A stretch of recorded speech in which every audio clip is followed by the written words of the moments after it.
मुसल्ली अला रसूलिहिल करीम अम्मा बाद फ़ाउज़ु बिल्लाहि मिनश शैतानिर रजीम बिस्मिल्लाहिर रहमानिर रहीम। मेरी प्यारी बहनों और माओ, अस्सलामु अलैकुम। आज मैं आपको गौस पाक की अज़मत बताना चाहूँगा। ये लाहौर का वाक़या है। लाहौर की एक गली में एक मुसलमान और एक हिंदू रहा करते थे। मुसलमान का घर इस तरफ था, उसके बिल्कुल सामने हिंदू का घर था। तो मुसलमान की जो सी नज़र थी वो बहुत बुरी थी। हिंदू की बीवी थी, वो बहुत खूबसूरत थी। तो मुसलमान की नज़र उसकी बीवी पर थी, उसकी हिंदू की बीवी पर थी।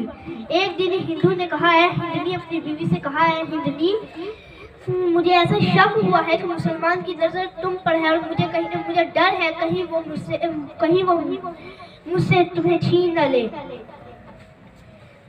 तो फिर हिंदू ने कहा हाँ मुझे भी शक है कि उसकी नज़र मेरे पर है। तो फिर हिंदू ने कहा आज हम किसी और शहर चलते हैं, हम किसी और गांव चलते हैं वहाँ पर ये नहीं होगा, हम अपने सुकून से ज़िंदगी रहने लग गए, वहाँ पे खाना पीना करने लग जाएंगे। वो लोग उन्होंने अपना सामान पैक किया तो मुसलमान अपने घर नहीं था। वो लोग अपने घर से निकले ताले लगाकर। तो जिस तरफ उन्होंने जाना था उससे जहाँ उन्होंने जाना था उससे पहले एक जंगल आता था। वो चलते गए और बिल्कुल जंगल के जब दरमियान में पहुंच गए, बिल्कुल दरमियान में, तब मुसलमान अपने घर पहुंचा। उसने देखा ये कि इसके घर को ताला लगा हुआ है। उसने छोटे से सुराख से अंदर देखा तो कोई भी नहीं था। तो उसने अपना घोड़ा निकाला और भागा उनके पीछे। खुशकिस्मती से वो भी उसी जंगल में चला गया जिस जंगल में वो दोनों गए थे। उसने अपना घोड़ा तेजी से भगाया, उनके पीछे ले गया। जब वहां पहुंचा तो उसने कहा ये देखो ये लोग पैदल चल रहे हैं। तो उसने कहा है हिंदू कहाँ जा रहे हो तुम? तो हिंदू ने कहा कि ये बहुत जिद कर रही थी मेरी बीवी, तो मैं उसे ना उसके मायके लेके जा रहा हूँ। तो हिंदू जो सा था वो मुसलमान जो सा था उसने कहा कि इसे ना मेरे पीछे बैठा दो, बेचारी इतना चल नहीं पाएगी, बहुत दूर रास्ता, बेचारी थक जाएगी। तो जो सा हिंदू था उसने सोचा कि तुमसे बचाने के लिए मैं इसे अपने घर से लेकर जा रहा हूँ और तुम कह रहे हो कि मैं इसे तुम्हारे पीछे बिठा दूँ। तो फिर उसे हिंदू ने कहा कि मुझे जमानत चाहिए, मुझे तुम जमानत दो। तो अगर तुम मुझे जमानत दोगे तो कि तुम इसे अपने इसके मायके पहुंचाओगे तो मैं तुम्हें इसे तुम्हारे पीछे बिठा दूंगा। तो जो सा मुसलमान था उसने कहा कि मैं तुम्हें किस चीज़ की जमानत दूँ? ये जंगल है, यहाँ पे शेर, चीते, बाघ, परिंदे, मछलियाँ, हाथी, जानवर हैं, परिंदे, पौधे हैं, मैं तुम्हें भी जानवर पौधों की जमानत दूँ? हिंदू ने जवाब दिया मैं हिंदू हूँ, मैं आपसे अपने घर की जमानत नहीं मांगता, मैं अपने भगवानों की जमानत नहीं मांगता, मैं अपने भगवानों की जमानत नहीं मांगता, मैं तुम्हारे घर की जमानत मांगता हूँ, मैं तुम्हारे घर की जमानत मांगता हूँ। तो मुसलमान ने कहा कि मैं तुम्हें किस चीज़ की जमानत दूँ? तो फिर हिंदू ने कहा कि मुझे तुम्हारे घर पर जो से 11वीं वाले बाबा जी है ना, 11वीं वाले बाबा जी गौस पाक, मुझे उनकी जमानत चाहिए। बदकिस्मती से जो सा मुसलमान था ना वो वाबी था। उस वाबी ने कहा मैं उनकी जमानत कैसे दूं? वो तो फौत हो गए, वो तो सदियां पहले थे, वो तो फौत हो गए, मिट्टी में मिल गए। तो अभी हिंदू ने जिद की, कहता नहीं मुझे उनकी जमानत चाहिए, मुझे किसी और की जमानत चाहिए ही नहीं। तो मुसलमान जो सा था उसने कहा चलो अच्छा ठीक है, उन्होंने जैसे आ जाना। तो मुसलमान ने कहा कि ठीक है जा, मैंने तुझे जमानत दी, मैंने तुझे 11वीं वाले बाबा जी की जमानत दी। सुभान अल्लाह। मुसलमान जो सा था उसने अपनी तलवार म्यान से निकाली और हिंदू का सर कलम कर दिया, सर काट दिया। बीवी रोने लगी, बीवी को अपने पीछे जबरदस्ती बिठाया और अपना घोड़ा तेज चलाने लगा। वो अपना घोड़ा चला रहा है, उसने पीछे देखा, बीवी पीछे देखी जा रही है, हिंदू जो सी है वो पीछे देखी जा रही है, वो आगे अपना घोड़ा भगाता जा रहा है। तो उससे हिंदू ने कहा कि उस मुसलमान ने कहा है हिंदनी तुम पीछे क्यों देखी जा रही हो? तुम्हारा खामद जिंदा नहीं होने वाला, मैं उसका सर कलम कर दिया, वो नहीं भी जिंदा होता।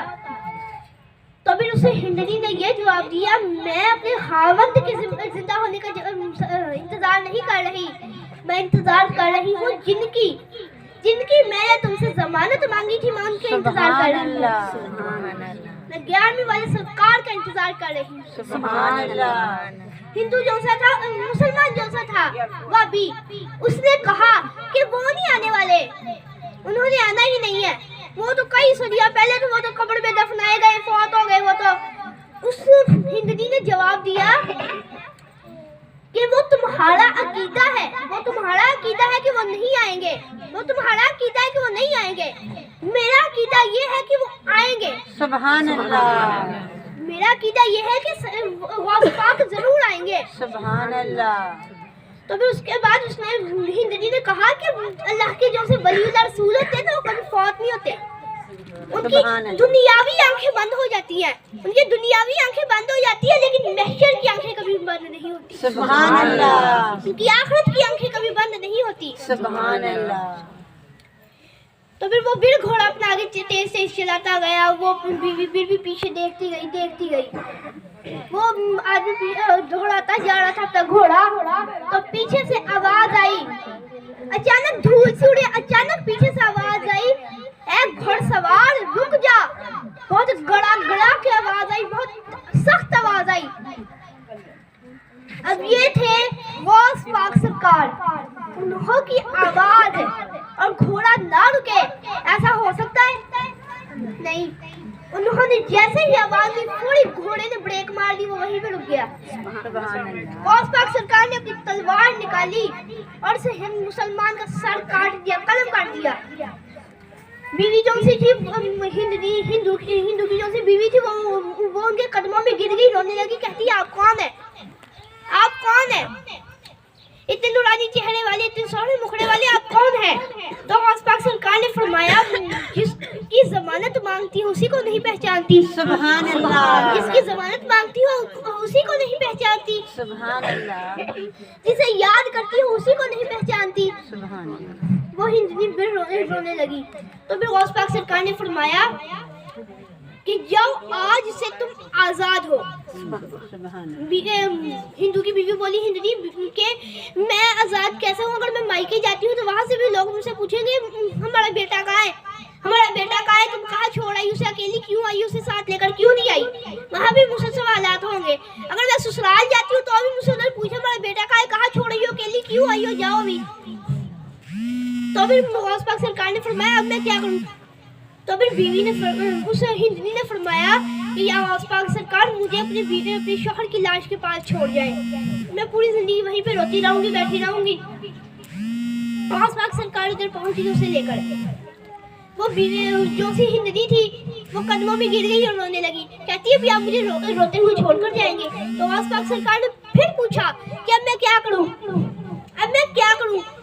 तो फिर गौस पाक हिंदनी ने फरमाया, गौसे आज़म मैं 11वीं वाले बाबा जी, मेरे शौहर को, मेरे खादिम को जिंदा कर दीजिए। सुभान अल्लाह। सुभान अल्लाह, सुभान अल्लाह, सुभान अल्लाह, सुभान। गौस पाक सरकार ने फरमाया कुम बिइज़्निल्लाह, कुम बिइज़्नी।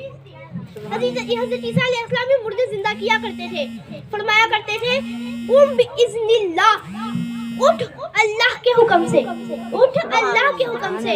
गौस पाक सरकार ने फरमाया कुम बिइज़्नी, कुम बिइज़्नी, उठ मेरे हुक्म से। सुभान अल्लाह।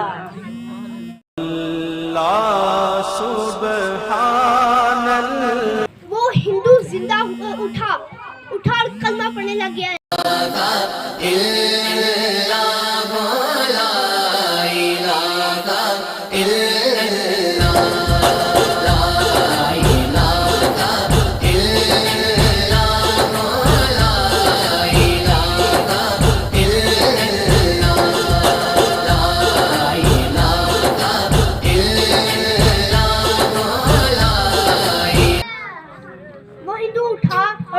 पढ़ने लग गया। उसने कहा ऐ हिंदनी तुम भी कलमा पढ़ो और मुसलमान हो जाओ।